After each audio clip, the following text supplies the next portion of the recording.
headphones in so you guys don't hear my little heater. Hopefully these are the right headphones.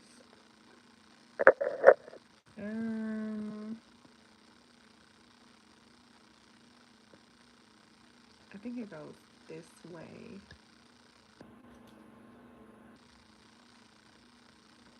Let's see.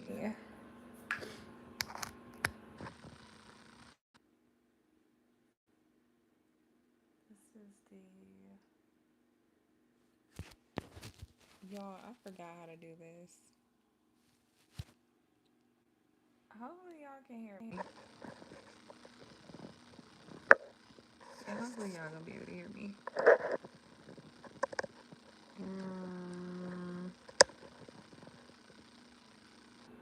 Hopefully, yeah.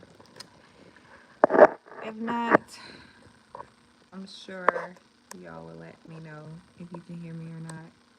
But until then, I'm gonna put my mic up here. And I'm gonna get rid of this one. Yeah. How are y'all doing, my fam? I missed ya. Y'all like my hair? I curled it. Some cute little curls for the girls. But yeah, y'all, I'm just chilling. I can't sleep for some reason. So I kind of just wanted to have like some time with y'all. Spend a minute since I had my time with y'all. So yeah. Hope y'all are doing well. And I guess until like more of my people come on here, I will go ahead and give y'all like a little chat on. Hold on, let me see some. There's so many different things happening on this app nowadays. I just want to make sure I'm not missing out on anything. Maybe we can do a poll for the newcomers. So let's make her pink. Oh, lavender. Lavender is a cute color. And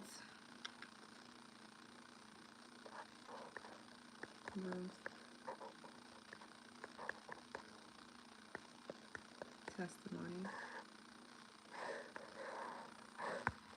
Well, the option is yes or no. Let's say,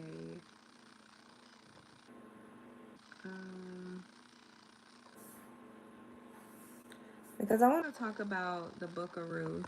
Like, I've been led to read the Book of Ruth for like the past few weeks, and I'm trying to figure out what should the poll be. Book of Ruth. What should the poll be for this topic?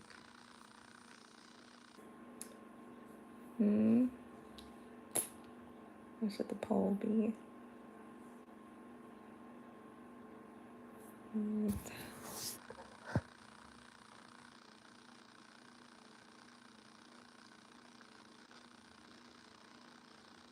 I don't know what the poll should be. Okay, I'm not gonna do it. It's too difficult. I don't feel like thinking that hard. Okay, so yeah, one of the things that inspired me, I really hope y'all can hear me. Oh my god, I'm gonna be so mad if y'all cannot hear me. But one of the things that inspired me was with the Book of Ruth was that my Bible is over there, and I do not feel like getting up because I'm so comfortable. I got my little neck thing, and I'm just comfortable. But yeah, so one of the things that inspired me with the Book of Ruth, like I posted a little shorts today about it, and y'all get off my bad. Y'all, I fell in love with her story because Ruth had like the type of courage and faith that I feel like I'm in my Ruth era right now.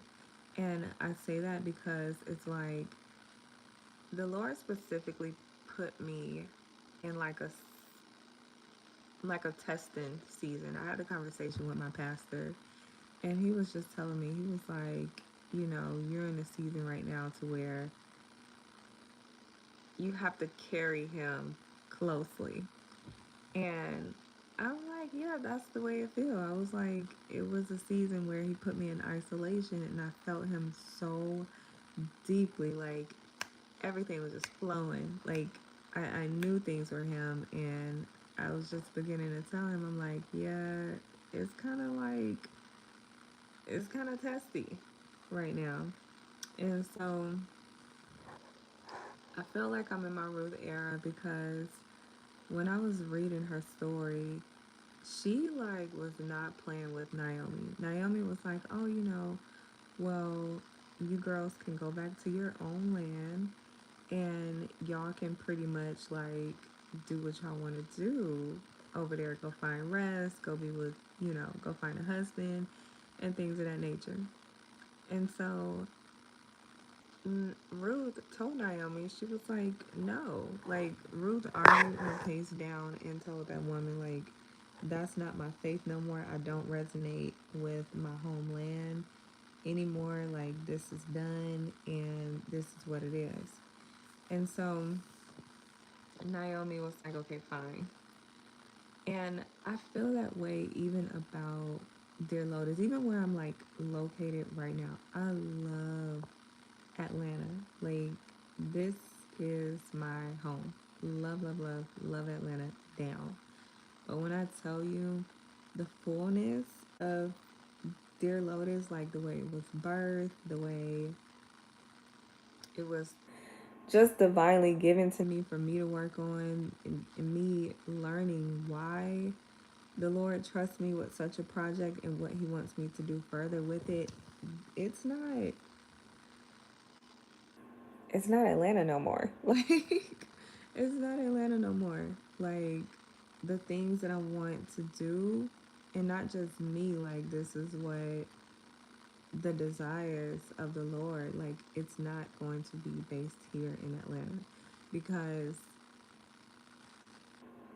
simply, hey, can you hear me? Let me know if you can hear me. Just say yes or no, because I want to make sure you can hear me. I have in my mic, so let me know. Yeah.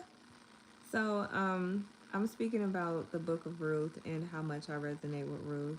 But yeah, so going back to the story, I feel like Dear Lotus, the book that you're pretty right. Thank you so much. You're so sweet. Thank you. Mwah. So I feel like, yeah, with the book of Ruth, it just, I'm done with it here in Atlanta. I love, love, love this town, this city. I love it, but it just doesn't resonate anymore. And, you know, when you follow God, He will let you know where you belong. He will let you know, like, the partnerships that you're divinely supposed to be collaborating with. He will let you know why it's important. He will let you know, like, your covering. Are you a subscriber now? Thank you. You're so sweet. Thank you, sweet. You're so kind. Thank you.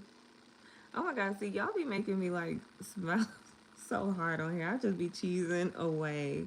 But yeah, so it's important. It's important to follow your journey to the absolute T. So, where are you viewing from, Jarlin? Where are you located? Jarlene, I hope I'm saying that right. Jarlene is a patootie, a cutie patoot toot. But yeah, that's how I feel about Dear Lotus. And it's like, as you just keep following that path, just like Ruth did with Boaz, oh my God, like, God will start to reveal so much about your path, your journey, who you are in Him. And another thing that I absolutely loved about Ruth was that she did not waste any time on telling Boaz who she was.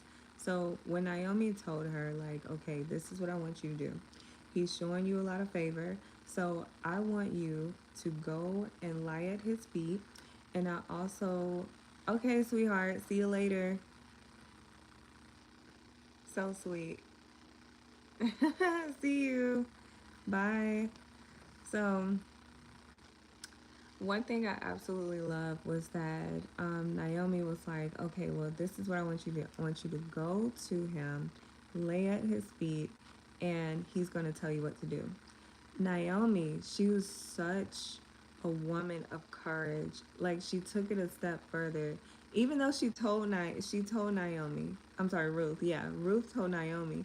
She said, "Okay, I will do exactly what you say." She did not do exactly what she said at all. She went to Boaz.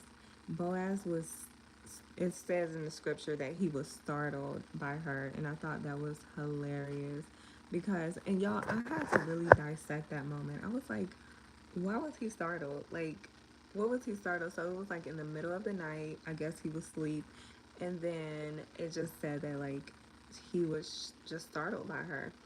And so, you know me, like, I'm an author, so I have to dissect the text. Okay, I gotta dissect it, look at the blueprint of the books.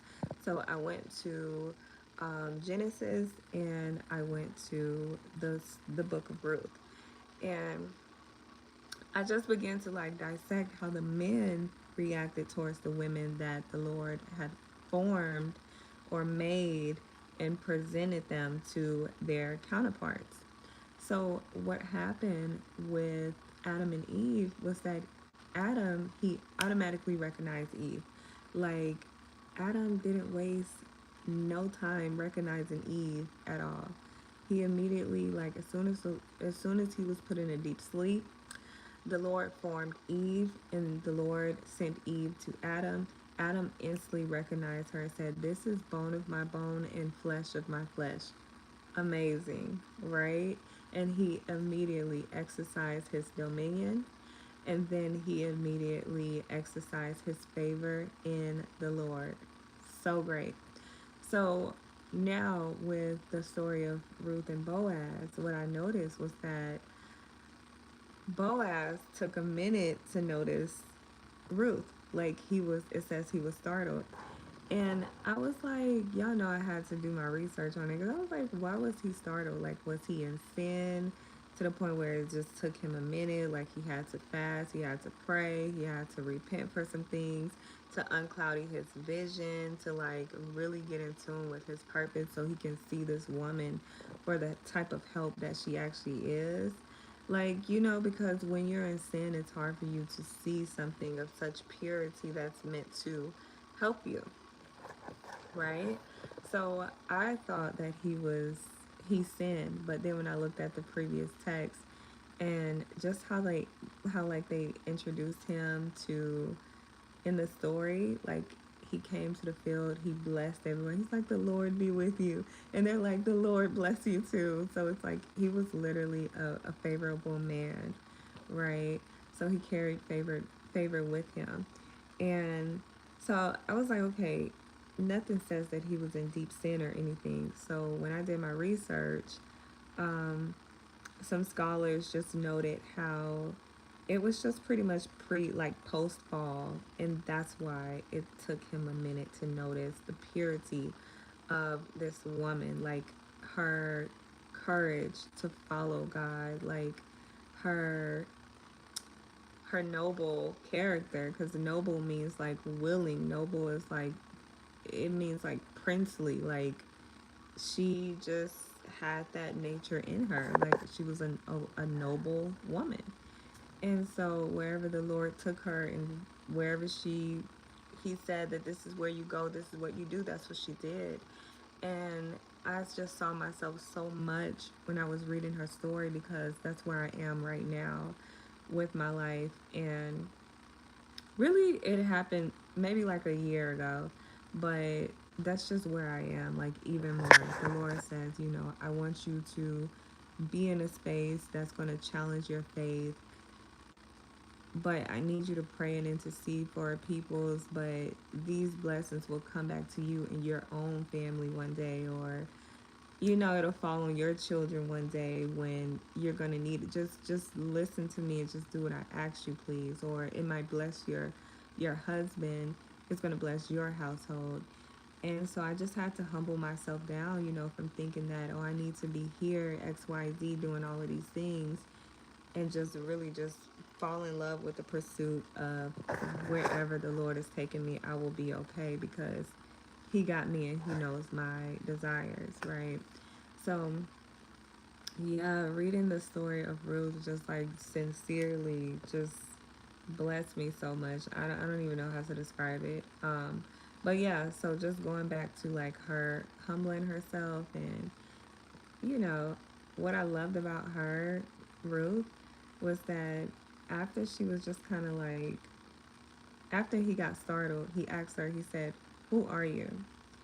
And this is where she did not take the full advice of Naomi. And she showed herself to be who she was from the beginning when she first argued her case with Naomi and said, "Absolutely not. I'm not going back to a faithless place. I will follow you." Right? She's so amazing because she didn't just answer him and say, "Oh, I'm Ruth, the one that was working on your field." She said, "I am your servant, Ruth." And she comforted him because he was, oh, I think my mic is about to die. So, anyway, she comforted him. And I thought that was so sweet because the text says that he was startled. So I thought it was so sweet how, like, after she said who she was, she also mentioned to him that this is who you are. You know what I'm saying? So it's kind of like, I, she's just a savvy woman. I don't know how to describe it. Like, you got to understand, like, this level of, like, savvy. You get what I'm saying? I don't know how to describe. So, okay, the best way I could put it is, like, let's just say in real life, for an example. Because this is why I say I felt her so hard because I got to this point. Like, now I'm, like, at this point, literally on fire. So, it was like this time period, right? Where, I mean, like fasting, praying, in my word, understanding the word, consulting with some great mentors, doing the will of the Lord. He tells me, "Hey, write this book. I need you here. I need you doing this. I got some things to show you. I need you," like, really, really, really doing that thing, like walking that walk, right? And trying to say it without saying too much. Then the Lord began to tell me that, or show me that I'm going to have a lot of patience with those people that may be a part of His bigger plan. And I was talking to my pastor, and my pastor did tell me, and not about this particular thing, but just like, just recently, I was just talking to him, and he shared with me, he was like, "You got the gift of faith." And I was like, I know in Corinthians where they talk about the gifts, you have, like, there's the gift of prophecy, there's a gift of teaching, there's a gift of evangelism, like, but not a lot of people talk about the gift of faith. And see, when I read faith, I just thought, faith is being hopeful in the unseen. Like, I just thought that faith was just faith. Oh, have faith. But after doing my research, really knowing what the gift of faith is, the gift of faith means that you truly believe in the impossible. Like, if you can dream it, think it, it's there. And I was telling him, I'm like, oh my God. Like, when he said that, everything in me settled so much. I was like, that's exactly how I operate. But and we pretty much agreed with this. Like, the most annoying thing or frustrating thing about having the gift of faith is that everybody is not going to get it. Like, it's not going to click in their mind like that. Like, they're going to find ways to make it not work. They're going to find ways, and it's usually tied to something in their own life that they may need to like have a better understanding of to get to that point. It's almost like putting they're on training wheels in that space. So with a person that's kind of elevated spiritually, you have to, if you are assigned to that person, that nation, you know what I'm saying? You have to walk it out with them. You have to be patient. You have to intercede. You gotta just like be that leader in that space for that moment. You know what I mean? And so that's the best way I can put it when it comes to, but Ruth was so savvy with it, right? It's almost like in that moment, not only was she like, okay, this is my moment, this is, I don't know, like she has so much confidence, but she did it so savvy. She was like, I'm Ruth, I'm your servant, and you are my kinsman redeemer. Like you are the redeemer of this pure legacy that the Lord is trying to preserve and bring to the world. Like David came from her lineage. Like, come on now, like real great individuals came from her lineage because she pursued God that hard. And she didn't have it all, but she had faith. And what I love, love, love about her is it's almost kind of like forcing the hand of a king, like forcing her covering, if that makes sense. So, have you ever been put in a position to where, just even going back to that real life scenario about me having like the gift of faith, there's like so many decisions that you can have out here, that you can make out here in this world. But there is truly, and going back to what my pastor said, there is truly only one path that you can take. You can get all these opportunities. You know, things may not have came to you in months, and then you finally just an outpour just happened. So let's just say path B. Okay, let's say path A. Path A is the one true path, right? It's very difficult.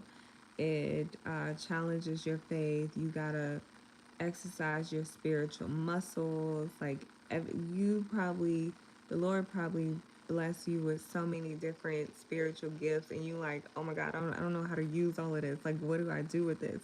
Like things that would just, you know, just make me be like, am I even me anymore? So, trying to just break it down.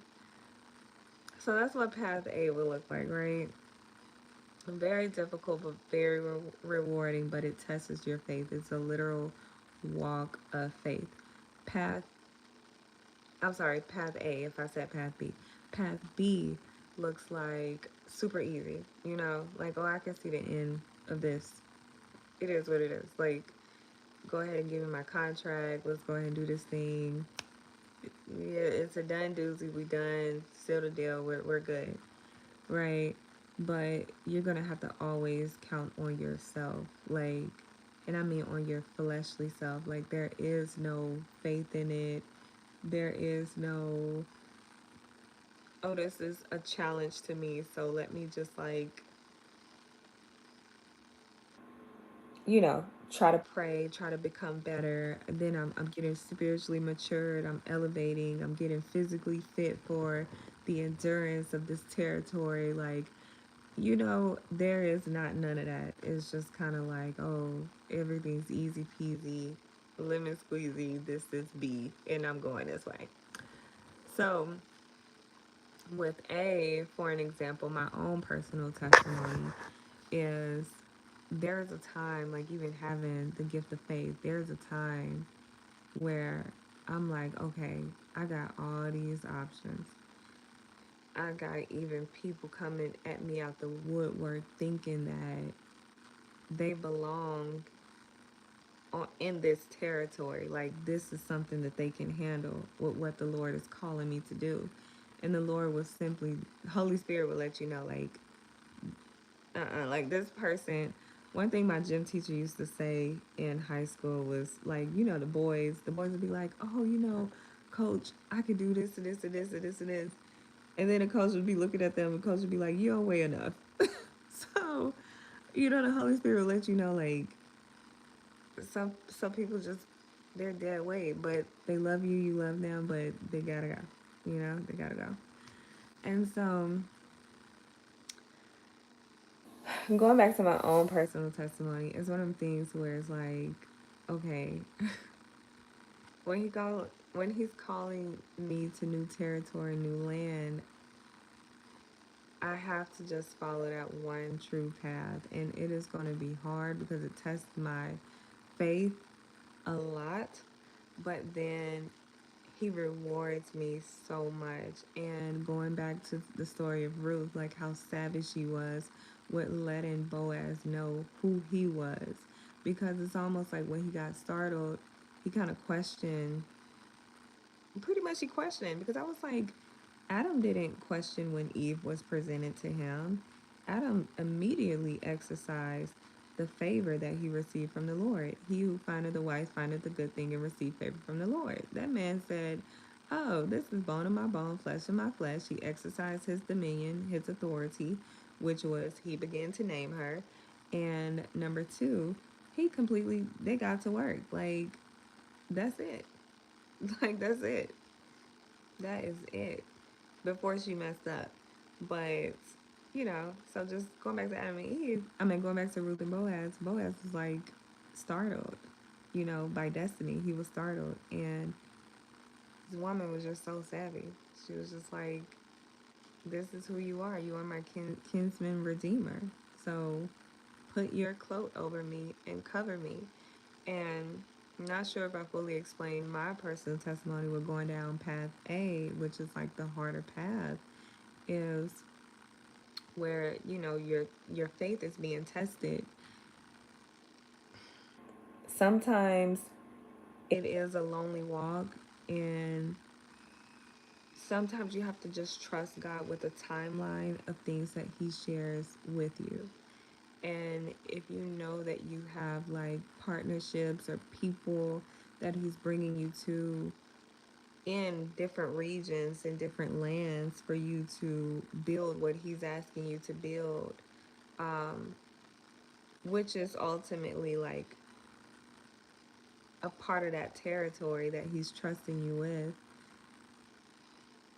that people can't go, like people from like that have a limited faith, that can't see past whatever God is like, because God is the God of hearts.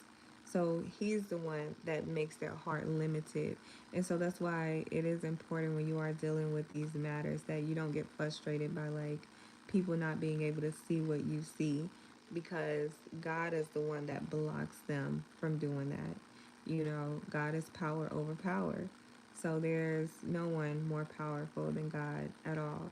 So if they don't see it, then it's just not time. It's not their time to see it.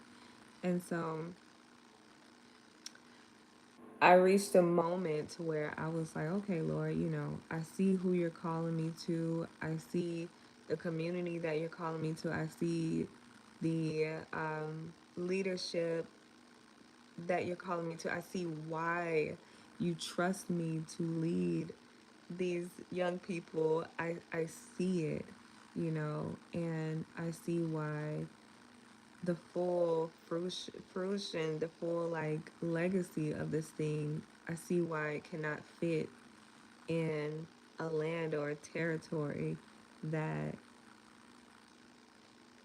I had a lot of afflictions in my youth. I see the ultimate path that you want me to go that will be based in a whole nother state, a whole nother region. I see the covering that you have for me there. Like, I see it. I see it all.